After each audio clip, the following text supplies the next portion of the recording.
আব্বার কাছে 500 টাকা নিয়েছি, খেলা করা যাবে না। আব্বা, হ্যাঁ বাবা বল। আব্বা আমার 500 টাকা লাগবে।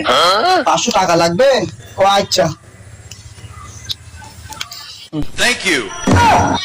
এই টাকা নে, আজকে খেলা করব। আব্বা 1000 টাকা দাও, লাগবে। আজকে আবার 1000 টাকা লাগবে? তুই টাকা করিস কি? তোর মারা মুড়ি দেওয়া পরে তো তুই যা শেষ তাই দিয়ে নে।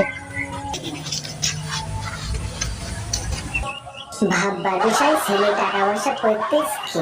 সেদিন এলো 500 টাকা, তারপরের দিন এলো 1000 টাকা। আসসালামু আলাইকুম ভাই। কেমন আছেন ভাই? শরীর কেমন আছে? ওয়ালাইকুম আসসালাম। এই তো আছি, শরীর অবস্থা ভালো আছে।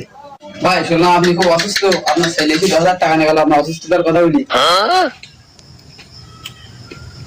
लेकिन ये साला कर क्या रहा है यहाँ पे? এটা মোবাইলে কই টাকা পেলে কি রে? ও কি তুমি বুঝবা না আব্বা? তুমি বাড়ি যাও। আমি তো বললাম ঠিক আছে বাড়ি যাবো। তো তুই যে আগের দিন দিলি 500, সেদিন দিলি 1000 টাকা যে করিস কি? এদিকে আক্তারের দোকানকে বলেছি আমি অসুস্থ, তুই 10,000 টাকা নিয়ে টাকা কি করিস তুই? আব্বা তুমি এটা বুঝবা না, তুমি বাড়ি যাও। এটা ভাগ্যের টাকা, 500 টাকা লাগালে 50,000ও পাওয়া যায়। আব্বা তুমি এগুলো বুঝবা না আব্বা। এই গেম বড় বড় নায়ক নায়িকারা বিজ্ঞাপন দেয়, 500 টাকা লাগালে 50,000 টাকা হয় আব্বা, এটা ভাগ্যের টাকা আব্বা, তুমি বাড়ি যাও। তুই আমার বুঝাইস নি ওটা ভাগ্যের টাকা হইতো, ওটা বড় সেলিব্রিটির অভিনয় না করি ওই গেমে খেলতু। ও খারাপ দিনই বাপ, তুই ডিলেট কর বাবু।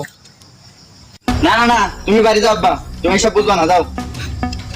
শোন বাপ, আই ভাই গেম থাকবে না তুই থাকবি। শোন বাপ, ওই গেমটাকে ভালো দিস না, তোর মা মরি যাওয়ার পর তুই যখন যা চাইছিস তখন তুই কিছু তোর আমি।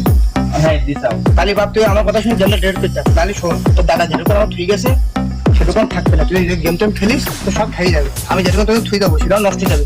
এই গেম বাপ বাপ ভালো দিস না বাপ। আর গেমে বেশি নিবি তো না যাহা বেশি নিবি, দেখা বন্দি করবি তুই। আব্বা তো ঠিকই বলি গেল, এই গেম খেলে অনেক টাকাও হেরে গেছি।